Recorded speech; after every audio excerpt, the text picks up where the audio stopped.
আমার আল্লাহ পাক রব্বুল আলামিনের কথা সত্য না মিথ্যা? এ মুসলমান নবীর উম্মত, আল্লাহ পাক ডাক দিয়া বলেন আল্লাযীনা ইউমিনুনা বিল গায়বি ওয়া ইউকিমুনাস সালাহ। ইমানদারের সর্বপ্রথম গুণ, ইমানদাররা আল্লাহকে না দেখে বিশ্বাস করবে, জান্নাত না দেখে বিশ্বাস করবে। এই যে আজকের মজলিসে বসলেন, এমন কিছু ফেরেশতাকে আল্লাহ পাক রব্বুল আলামিন পাঠাইলেন, যেই সমস্ত ফেরেশতারা আল্লাহকে ডাক দেয়া বলে আল্লাহ। এই বান্দারা ঈমানের কথা বলে, তোমাকে দেখে নাই। আল্লাহ বলে জান্নাত দেখেছে, বলে না না জাহান্নাম দেখেছে, না না জান্নাত দেখে নাই, জাহান্নাম দেখে নাই। এরা কি চায়?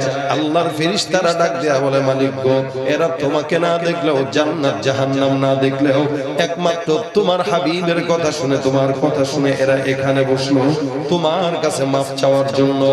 আসমানের মালিক ডাক দেয়া বলে হে ফেরেশতার দল, মনে রাখবা, জেনে রাখো, যেই সমস্ত মুমিন আমি আল্লাহকে না দেখে, জান্নাত জাহান্নাম না দেখে এরা আমার দ্বীনের জন্য বসলো, আমি আল্লাহ পাক রব্বুল আলামিন ঘোষণা করলাম এদের অতীতের সমস্ত সগীরা গুনাহগুলো মাফ করে আমি আল্লাহ এদেরকে জান্নাতের মেহমান বানায় দিব।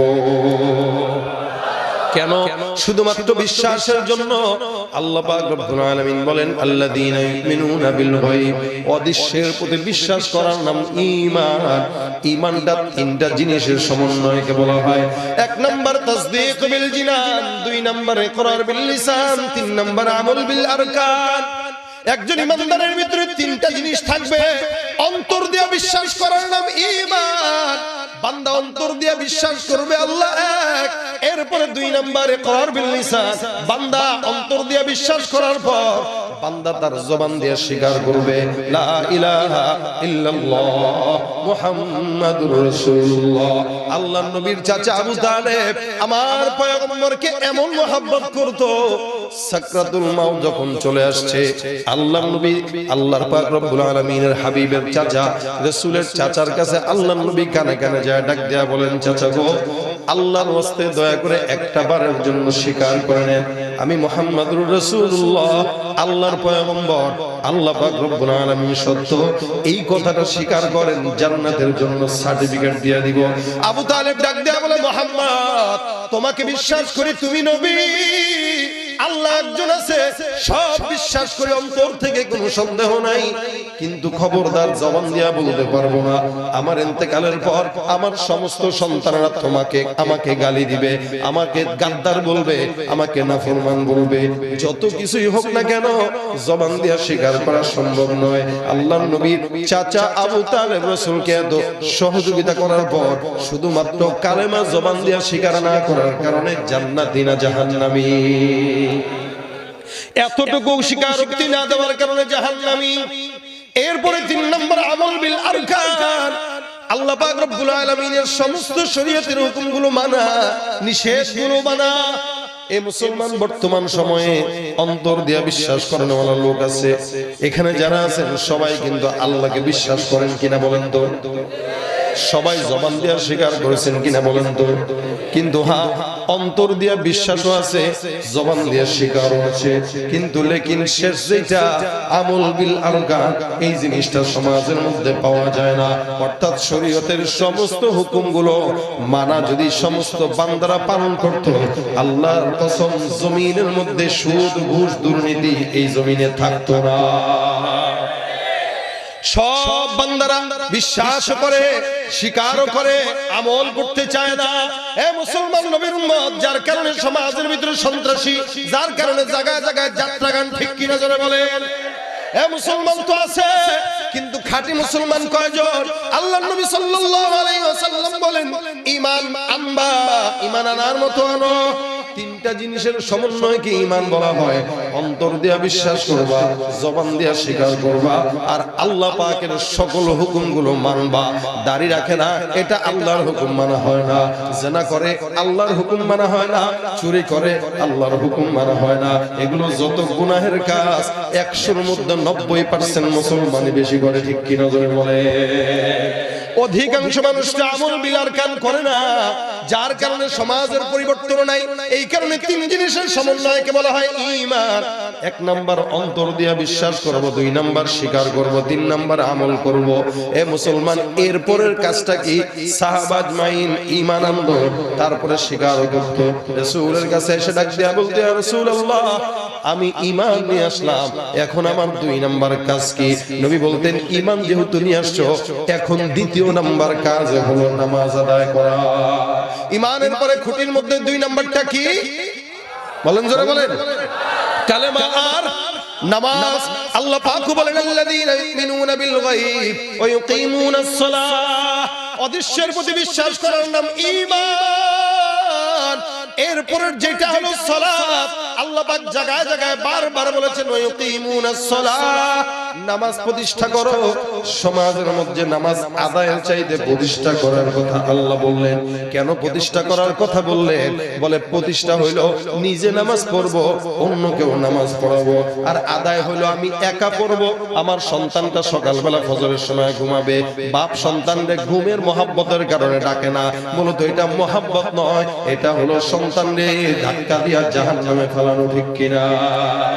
ইকামাতুস সালার কথা নবী বলেন, আল্লাহ পাক রব্বুল আলামিন বলেন 82 জায়গায়, এই নামাজ কায়েম করো, প্রতিষ্ঠা করো। আমি একা পড়লে আদায়, সবাইকে মিলে পড়াইলে প্রতিষ্ঠা। এই কারণে তাবলীগের মেহনতের সাথীদেরকে দেখবেন মাথায় হাত বুলায় বুলায় মসজিদের দিকে নিয়ে যায়। হ্যাঁ, এটাই হলো প্রতিষ্ঠা। সকালবেলা ফজরের সময় সন্তানকে ডাকবেন, বিবিকে ডাকবেন, মাকে ডাকবেন, বাবাকে ডাকবেন। সন্তানের 7 বছর বয়স হয়ে গেল, এখন নামাজের তাগাদা দেন। এরপরে 10 বছর হয়ে গেল, নামাজের জন্য এখন প্রহার করেন। এটাই ইসলামের বিধান। খবরদার, ইসলামের বিধান পালন করতে যায় কোনো প্রকার দয়া দিলের মধ্যে রাখা যাবে না। নামাজ এটা কি সুন্নাত, নফল না ওয়াজিব না ফরজ? সকলের জন্যই তো নাকি? হ্যাঁ, সবার জন্য, প্রত্যেকটা মুসলমানের জন্য, অর্থাৎ সারা বিশ্বে যত মুসলমান আছে, আমেরিকার মুসলমানদের জন্য নামাজ কি? বাংলাদেশের মুসলমানদের জন্য কি? ফরজ। প্রত্যেকটা মানুষের জন্য নামাজ ফরজ যদি মুসলমান হয়। আল্লাহ পাক বারবার জায়গায় জায়গায় বলেছেন, আল্লাযীনা ইউমিনুনা বিল গায়ব ইকামাতিস সালাহ ওয়া ইউকিমুনাস সালাহ আকিমিস সালাহ। সমস্ত মানুষদেরকে আল্লাহ পাক বারবার কথা বললেন। কেন? আল্লাহ পাক অন্য আয়াতে বলেন, একমাত্র ইবাদত এমন একটা ইবাদত, ইন্নাস সালাতা তানহা আনিল ফাহশাই ওয়াল মুনকার। নামাজ এমন একটা ইবাদত, যে ইবাদতটা বান্দাকে সকল গুনাহ থেকে বাঁচায়। আল্লাহ পাক রব্বুল আলামিন বলেন, ফাহশা ওয়াল মুনকার। নামাজ এমন একটা ইবাদত, যে ইবাদতটা ফাহিশা মুনকার কাজ থেকে মানুষকে বাঁচায়। ফাহিশা কাজ বলা হয় ইচ্ছাকৃত গুনাহকে বলা হয় ফাহিশা। কাউকে গালি দেওয়া ফাহিশা কাজ, কাউকে খারাপ নামে ডাকা ফাহিশা কাজ, কারো গীবত শিকায়ত করা ফাহিশা কাজ, কারো ধোঁকা দেওয়া ফাহিশা কাজ, কাউকে ধোঁকা দেওয়া, দুর্নীতি করা ফাহিশা কাজ। ইচ্ছাকৃত যত গুনাহ আছে এগুলোকে বলা হয় ফাহশা, আর অনিচ্ছাকৃত যেই গুনাহ আছে এগুলোকে বলা হয় মুনকার। অর্থাৎ অনেক বান্দারা আছে সমাজের মধ্যে গুনাহ করে কিন্তু জানে না এটা গুনাহ, নেকি মনে করে তারপরে করে। আল্লাহ পাক বলেন, কোন বান্দার যদি নামাজ ঠিক হয়, সমস্ত জানা অজানা ইচ্ছা অনিচ্ছা সব গুনাহ থেকে নামাজ তারে হেফাজত করবে। সুবহানাল্লাহ। এরকম কোন ইবাদত দ্বিতীয়টা আর নাই যেটা মানুষকে গুনাহ থেকে বাঁচায়। ইয়াউমিল আখির ওয়া মা হুম বিমুমিনিন।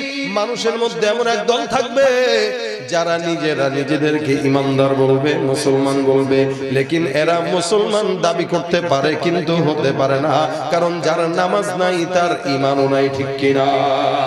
তুমি রমজান এলে রাখো না রোজা, দিনকে করো আঘাত, পয়সা করির নেই তো অভাব, দাও না তো যাকাত। তুমি রমজান এলে রাখো না রোজা, দিনকে করো আঘাত, পয়সা করির নেই তো অভাব, দাও না তো যাকাত। তুমি ইমানদারির বড়াই করো, নেই তোমার ঈমান, তুমি ইমানদারির বড়াই করো, নেই তোমার ঈমান। তুমি কেমন মুসলমান, তুমি কেমন মুসলমান, কেমন মুসলমান তুমি। নামাজের সাথে নাই পরিচয় মানো না কোরআন, নামাজের সাথে নাই পরিচয় মানো না কোরআন। তুমি কেমন মুসলমান, তুমি নবীর উম্মত দাবি করো, সুন্নাহ মানো না, নবীর অপমানে তোমার হৃদয় কাঁদে না। তুমি নবীর উম্মত দাবি করো, সুন্নাহ মানো না, নবীর অপমানে তোমার হৃদয় কাঁদে না। তুমি বিজাতীয় সংস্কৃতিতে সপেছো পরাণ, তুমি বিজাতীয় সংস্কৃতিতে সপেছো পরাণ। তুমি কেমন মুসলমান, তুমি কেমন মুসলমান, তুমি কেমন মুসলমান, তুমি কেমন মুসলমান। যার নামাজ নাই তার কি নাই? ঈমান নাই। নবী বলেন ঈমান আর কুফরের মধ্যে পার্থক্য হলো সালাত। একটা ঈমানদার আর কাফির দেখলে চিনবেন কিভাবে? আল্লাহর নবী বলেন দেখো, কাফিররা নামাজ আদায় করবে না, ঈমানদাররা নামাজ ছাড়বে না। ঈমানদার নামাজ ছাড়ে না, কাফের নামাজ পড়ে না। কিন্তু আমাদের সমাজে লক্ষ লক্ষ কোটি কোটি মুসলমান আছে যারা সপ্তাহে একটা দিনও নামাজ আদায় করে না, শুধুমাত্র জুমার নামাজ পড়তে যায়, সবার পরে যায়, বের হয় সবার আগে। একদম মোটামুটি খুতবা শেষ হওয়ার সময় তারপরে সে যাবে, খুতবা শেষ তখন ঢুকে, আর মুনা সালাম ফিরানো শেষ সাথে সাথে বের হয়ে যায়। এই হলো মুসল্লিদের অবস্থা। অথচ আল্লাহ পাক বলেন ইয়া আইয়ুহাল্লাযীনা আমানু ইযা নুদিয়া লিস-সালাতি মিন ইয়াউমিল জুমআহ ফাসআউ ইলা যিকরিল্লাহি ওয়া দারুল বাই'। নামাজের আযান যখন ডাকা হয়ে যায়, নামাজের জন্য ডাকা হয়, খবরদার হে মুমিন, আল্লাহ পাক রব্বুল আলামিন বলেন আযানের সময় যখন চলে আসবে, আযানের শব্দ কানে ঢুকে যাবে, ফাসআউ ইলা যিকরিল্লাহি ওয়া দারুল বাই'। আল্লাহর জিকিরের জন্য বান্দা দৌড়াদৌড়ি করো, দৌড় দিয়া আল্লাহর ঘরের দিকে চলে যাও। ওয়াদারুল বাই', যত ব্যবসা বাণিজ্য আছে সবগুলো বন্ধ করে দাও। আজান হয়ে গেছে, নামাজের জন্য ডাক চলে আসছে, এখন আর কোনো নামাজের জন্য প্রস্তুতি ছাড়া কোনো দোকানপাট চলবে না, ব্যবসা বাণিজ্য চলবে না। আদেশ টাকা। নামাজ এমন একটা গুরুত্বপূর্ণ ইবাদত যে ইবাদতের মাধ্যমে বান্দা আল্লাহর নিকটবর্তী হয়। মালিক বলেন আসজুদ ওয়াক্তারিব, সিজদা দাও আর নিকটবর্তী হও। এমন ইবাদত অন্য কোনো আমলে নাই, অন্য কোনো ইবাদত নাই আল্লাহর নিকটবর্তী হওয়ার জন্য। আল্লাহ পাক রব্বুল আলামিন মুসা পয়গম্বরকে ডাক দিয়ে বলেন, মুসা, জমিনের মধ্যে আমি তোমার সঙ্গে কথা বলি, প্রতি সপ্তাহে নির্দিষ্ট সময় আমি আল্লাহ পাক মুসা তোমার সঙ্গে কথা বলি। এটা তোমার সঙ্গে আমার সঙ্গে প্রেমের একটা বহিঃপ্রকাশ। তুমি নবী, যার কারণে আমি আল্লাহ বললাম ওয়াকাল্লামাল্লাহু মুসা তাকলিমা। আল্লাহ পাক মুসা নবীকে আলাদা নাম দিয়েছেন, মুসা কালিমুল্লাহ। আল্লাহর সঙ্গে মুসা পয়গম্বর কথা বলে। এ মুসলমান নবীর উম্মত, আল্লাহ পাক রব্বুল আলামিন বলে হে মুসা, তোমার সঙ্গে আমি আল্লাহ সপ্তাহে নির্দিষ্ট সময়ে কথা বলি, কিন্তু এমন একদল বান্দাকে আমি আল্লাহ জমিনের মধ্যে প্রেরণ করব, যেই বান্দারা নবী নয়, সাহাবীও নয়, এরপরেও আমি আল্লাহ ওই বান্দারা যখন চাবে আমি আল্লাহ বান্দার সঙ্গে তখনই কথা বলবো। কথা বলবে কে? কাদের সাথে? আমাদের সাথে। বলেন কাদের সাথে? আল্লাহ পাক আমাদের সঙ্গে কথা বলবেন। মুসা পয়গম্বরকে বলেন, মুসা নবী ডাক দিয়ে বলে, মালিক, যাদের সঙ্গে তুমি কথা বলবা তারা কি নবী? আল্লাহ পাক ডাক দিয়া বলেন, না না, তারা নবী নয়, এরা সাহাবীও নয়, এরা হলো আখিরি জামানার পয়গম্বর মুহাম্মদুর রাসূলুল্লাহ সাল্লাল্লাহু আলাইহি ওয়াসাল্লামের উম্মত। এরা এমন দামি নবীর উম্মত যে সমস্ত উম্মতেরা আমি আল্লাহর সঙ্গে কোনো প্রকার বাধা নিষেধ থাকবে না। বান্দার যখন মন চাইবে আমি আল্লাহ বান্দার সঙ্গে তখনই কথা বলবো। বান্দেগানে খাসে আল্লাহ মুলগুয়ুব দরজাহা জানে জওয়াসিসুল কুলুব জমিসর শবু এ পিরাহান শনিদি চিরাদার চাহে কিনানশ নদীদি। মওলা তোমায় ভালো বেশে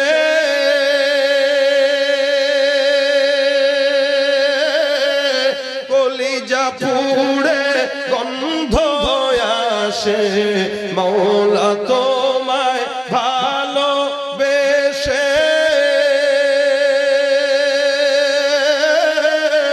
কলিজা পুড়ে গন্ধ আসে আমি তোমার নূরে যাব মিশে তোমার নূরে যাব মিশে দূরে ঠেলে দিও না পুরে পুরে ছাই হইল এই যে পাগলের সিনা মাওলার ইশকে জলে আগুন নিভাইলে যে নিভে না পুরে পুরে ছাই হইল এই যে পাগলের সিনা নামাজ পড়বো কার জন্য তোমাদের সঙ্গে আমি আল্লাহ কথা বলবো মুসা নবী ডাক দিয়ে বলে মালিক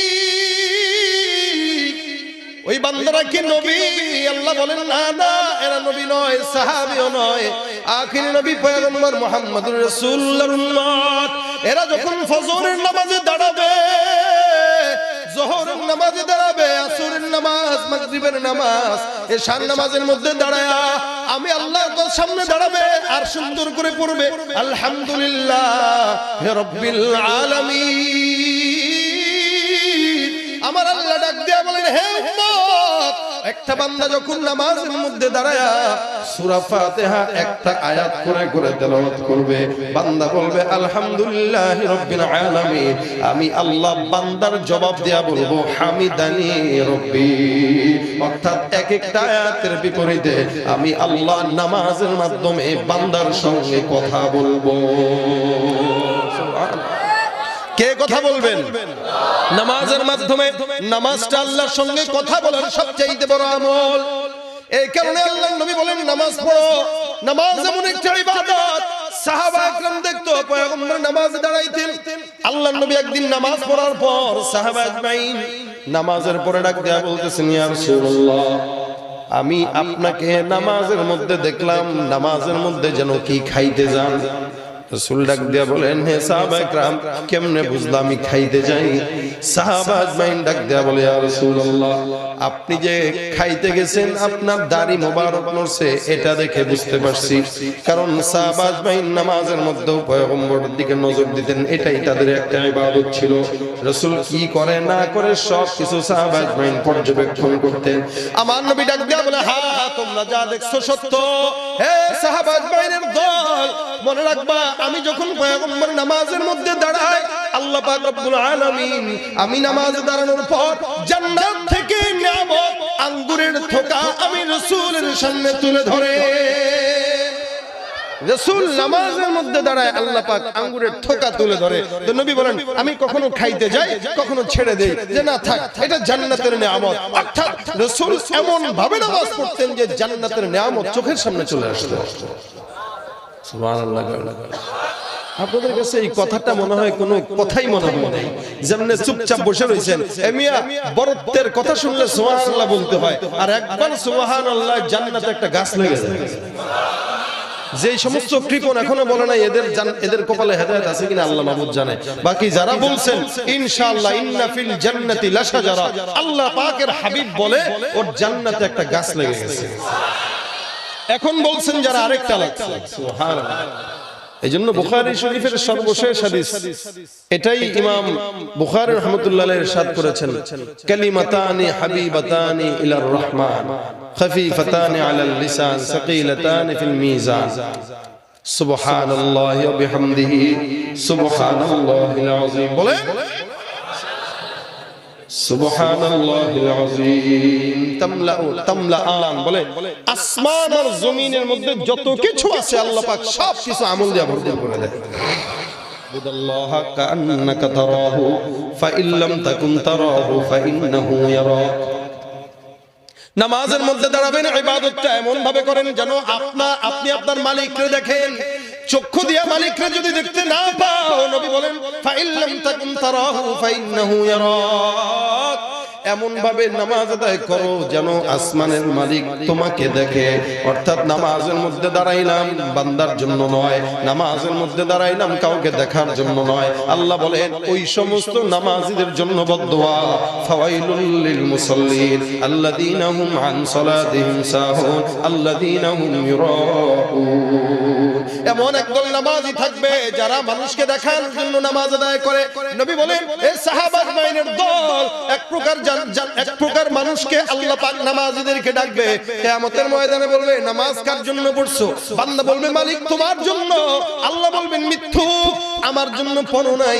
7 তারিখ নির্বাচন কেন্দ্রিক তুমি নামাজ আদায় করছো যেন মানুষ তোমার নামাজি বলে, যেন ভোট পাইতে পারো, যেন মানুষ তোমার কাছে জামা কিনতে আসে। নির্বাচনের নামাজ, ব্যবসায়িক নামাজ, দুর্নীতিবাজের নামাজ, সমাজের মধ্যে অসংখ্য বান্দার নামাজ আছে, এক একজন এক এক নিয়তে নামাজ পড়ে। আল্লাহর হাবিব বলেন ফায়ুসহাবু আলা ওয়াজহিহি হাত্তা উলকিয়া ফিন্নার। আল্লাহ পাক ডাক দিয়া বলবে হে ফেরেশতার দল, এই সবগুলো বাটপারকে পাটা উপরের দিকে দাও আর মাথাটা নিচের দিকে দিয়া এক ফিক্কা দিয়া ধাক্কা দিয়া জাহান্নামের মধ্যে নিক্ষেপ করো। নাউযুবিল্লাহ। এই সমস্ত নামাজীদের ব্যাপারে বলেন আল্লাহ পাক বলেন ইযা কামু ইলাস সালাতি কামু কুসালা। এক প্রকার নামাজি থাকবে যারা অলসতার মাধ্যমে নামাজ আদায় করবে। নবী বলেন হে মুসলমান, 5 টাকা চুরি করে যে সে বড় চোর না, সমাজের মোবাইল চুরি করে যে সে বড় চোর না, সবচাইতে বড় চোর সে যে নামাজের মধ্যে চুরি করে। সাহাবা আজমাইন ডাক দিয়া বলেন ইয়া রাসূলুল্লাহ, নামাজে আবার কেমনে চুরি হয়? নবী বলেন যেই ব্যক্তি রুকুতে যায় সুন্দর করে দাঁড়ায় না, সেজদার 2 মাঝখানে সুন্দর করে বসে না, অর্থাৎ নামাজে তড়িঘড়ি করে মুরগির মতো ঠোকর দেয় আর ওঠে, ওই বান্দাটাই সমাজের মধ্যে সবচাইতে বড় চোর। ঠিক কিনা? এজন্য নামাজ পড়বেন আল্লাযীনা হুম ফিস সালাতি খাশিউন, আল্লাহর ভয় নিয়ে নামাজ পড়বেন। দুনিয়ার মানুষ দেখলো কি দেখলো না এটা আমার যায় আসে না, আমি আমার মালিকের সামনে দাঁড়াইতেছি বাস। কারণ জমিনের সব হিসাব আল্লাহ পাক কিয়ামতের ময়দানে নিবে, সবগুলো পরে নিবে, আগে নিবে কি? আউয়ালু মা ইউহাসাবু বিহিল আবদু ইয়াউমাল কিয়ামাতিস সালাহ। নবী বলেন কিয়ামতের ময়দানে সর্বপ্রথম নামাজের হিসাব নিবে। নামাজ যার ঠিক হয় সে দুর্নীতি করতে পারে না। বর্তমানে দেখা যায় অনেক নামাজি আছে নামাজও পড়ে দুর্নীতিও করে, নামাজি পড়ে ঘুষও খায়, নামাজও পড়ে সুদও খায়, শুধু খায় না সুদটাকে নাম পাল্টায় দিয়া ইন্টারেস্ট আর মুনাফা বইলা খায়। ঘুষ খায়, আমি ঘুষ খাই না ভাই, আমি হাদিয়া খাইছি। লাগে বুঝেন না, উপরে দেওয়া লাগে তো একটু খাওয়া লাগে। এটা ঘুষ না, এটা কি স্পিড মানি, মানে টাকা ঢালবেন যত কাজের গতি বাড়বে তত। মূলত এই সমস্ত শিক্ষিতরা শিক্ষিত নয়, এরা শিক্ষিত শয়তান। বলেন ঠিক কিনা? ওরা হলো দেশের লাগি মহামারীর মতন, ফাইল কলম ঠেকাইয়া চালায় শুধুই নির্যাতন। ঘুষের টাকায় ওদের বুড়ি, ঘুষের টাকায় ওদের বুড়ি করে যে টান টান। ওরা শিক্ষিত শয়তান, ওরা শিক্ষিত শয়তান, ওরা শিক্ষিত শয়তান, ওরা শিক্ষিত শয়তান। ঠিক কিনা? নামাজ কারো যদি ঠিক থাকে সে কোনোদিন গুনাহ করতে পারে? বুঝা গেল যে নামাজ পড়ে গুনাহ করে। আরে এমন তো আছে গ্রাম দেশে নামাজ পড়ে মসজিদ থেকে বের হইতে দেরি, সিগারেট ধরাইতে দেরি হয় না, টুপি মাথায় দিয়ে ধরাই দিছে। আরে সুবহানাল্লাহ, মানে নামাজ খুব নামাজি বান্দা, সিগারেট ছাড়তে পারে না, মসজিদ থেকে বের হয়ে সিগারেট ধরাই ফেলছে, টুপিটাও খুলে নাই, টুপি মাথা দিয়ে মারতেছে। তার মানে বোঝা গেল তার নামাজ জান্নাতি নামাজ না। নবী বলেন মিফতাহুল জান্নাতিস সালাহ, নামাজ এটা বেহেশতের চাবি। আপনার ঘরের তালা লাগাইলেন, উল্টা পাল্টা চাবি না গুতাইলেও লাভ নাই, খুলবে না। কিন্তু আপনি যেই নির্দিষ্ট চাবি ওইটা আনবেন, ঢুকাবেন, খুলে যাবে। সেম ভাবে জান্নাতের তালার জন্য যেই নামাজ দরকার ওই নামাজ যদি না আনেন, দুর্নীতির নামাজ দেন, ঘুষের নামাজ দেন, ভোট পাওয়ার নামাজ দেন, কোশ্চিন খালেও তালা খুলবে না। আর যদি নামাজটা আসল নামাজ দেন, যাবেন অটোমেটিক খুলে যাবে। এই জন্য নামাজ সহি শুদ্ধ করা দরকার আছে না নাই? খালি মসজিদ নির্মাণ করলেই হয় না, মসজিদটা সুন্দর নাম, একজন বুজুর্গের নামে মসজিদ, যেন বুজুর্গের আসরে মসজিদে আল্লাহ তাআলা বলেন আমিন। নিয়ত করেন এখন থেকে, আজকে থেকে কারা কারা 5 ওয়াক্ত নামাজ পড়বেন ইনশাআল্লাহ। হাত তুলেন। আল্লাহ তুমি কবুল করো, জোরে বলেন আমিন। ফজরের নামাজ পড়বেন তো ইনশাআল্লাহ? সবাই পড়বেন? হাত জোরে উঠান মিয়া। আল্লাহ তুমি সহজ করো, আল্লাহ তুমি কবুল করো। যে নিয়তটা করলেন না, এই নিয়ত করার সাথে সাথে সব লেখা শুরু হয়ে গেছে। সুবহানাল্লাহ। নিয়ত করার সাথে সাথে সব লেখা শুরু হয়ে গেছে। নিয়তেই বরকত। এই কারণে আমাদের বুজুর্গরা বলেন, বাবা নিয়ত করো, নিয়ত করো। কেন? নিয়ত করার সাথে সাথে গুনাহ সওয়াব লেখা হয়। গুনাহ করার আগ পর্যন্ত কোনো গুনাহ লেখা হয় না। এই জন্য ভালো কাজের নিয়ত করবেন। 5 ওয়াক্ত নামাজ পড়বেন, বিশেষ করে ফজর। কারণ দেখবেন ফজরের নামাজ পড়লে আলাদা একটা প্রশান্তি দিলে কাজ করে। আচ্ছা, ফজরের নামাজটা পড়ে বাইরে হাঁটলে দেখেন তো একটু শান্তি লাগে কিনা? দেখবেন আবহাওয়াটা ঠান্ডা লাগে না? কি মনে হয় গাটা হালকা হয়ে গেছে এবং নিজের কাছে নিজেরে বুজুর্গ মনে হয়, আল্লাহওয়ালা মনে হয় যে আমি ফজর পড়তে পারছি, আলহামদুলিল্লাহ। এটা আল্লাহ পাকের নিয়ামত। কেন জানেন? কারণ ফজরের নামাজের যে সময়টা, এই সময় কোনো মুনাফিকের নিঃশ্বাস থাকে না। সব মুনাফিক ঘুমায়, সব মুনাফিক ঘুমায়। যারাই উঠে ওই সময় সব ইমানদাররা উঠে। সুতরাং ফজরের নামাজের সময়টা বরকতের সময়। এই সময় কেউ ঘুমায় থাকলে সে আল্লাহর রহমত থেকে বঞ্চিত হয়। এজন্য নিয়ত করবেন ফজর, অন্তত এশার ফজর। যেহেতু রাসূল বলেছেন মুনাফিকদের কাছে এশার নামাজ আর ফজর নামাজ ভারী লাগে, ভারী লাগে। আপনার আমার কাছে যেন ফজরের নামাজ এশার নামাজটা ভারী না লাগে। আল্লাহ পাক আগে আমাকে আমল করার তৌফিক দান করুন। আমি বেশি দোয়ার মুহতাজ, আমি বলনেওয়ালার যদি আমল না থাকে, শুননেওয়ালার আমল থাকবে না। এজন্য আমার জন্য দোয়া করবেন, আমি যেন আগে আমল করতে পারি। এরপর আল্লাহ পাক আপনাদেরকেও আমল করার তৌফিক দান করুন। নিজে একা পড়বেন না, নিজের সন্তানকেও পড়াবেন। আপনি মনে রাখেন, আপনার সন্তানকে আদর করে ফজরের সময় ডাক না দেন, এই এটা আদর না, এটা আপনার বাচ্চাকে ধাক্কা দিয়ে জাহান্নামে ফেলানো। কেন? আপনি মনে করছেন এই বাচ্চা পরে পড়বে না, বয়স হোক 40 বছর হোক 50 বছর হোক, কিন্তু এই বাচ্চাটা 1 সেকেন্ড বাঁচবে কিনা এটারও তো কোনো গ্যারান্টি নেই। তা আপনি যদি যান, আল্লাহর কাছে কি জবাব দিবেন? এখানে প্রত্যেকটা নামাজ এই নিয়তে পড়বেন যে আমি এটা আমার জিন্দেগির সর্বশেষ নামাজ পড়তেছি। মারা যাওয়ার পরে বলতে পারবেন যে আল্লাহ শেষ নামাজটা পড়ে আসছি। আপনি এশা যদি না পড়ে ঘুমায় যান, ঘুমের ভিতর যদি মরণ হয়, কি জবাব দিবেন বলেন? আপনি আল্লাহর কাছে কি জবাবটা দিবেন বলেন?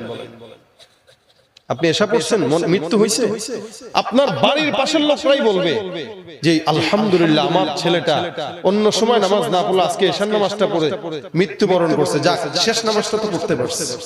এই জন্য প্রত্যেকটা ওয়াক্ত নামাজ আপনি এই নিয়তে পড়েন যে আমি এটা আমার জিন্দেগির সর্বশেষ নামাজ আদায় করতেছি। প্রত্যেক ভাই নিয়ত করেন, যা গুনাহ করেন কিন্তু নামাজটা ঠিক রাখেন। কেন বললাম এই কথা?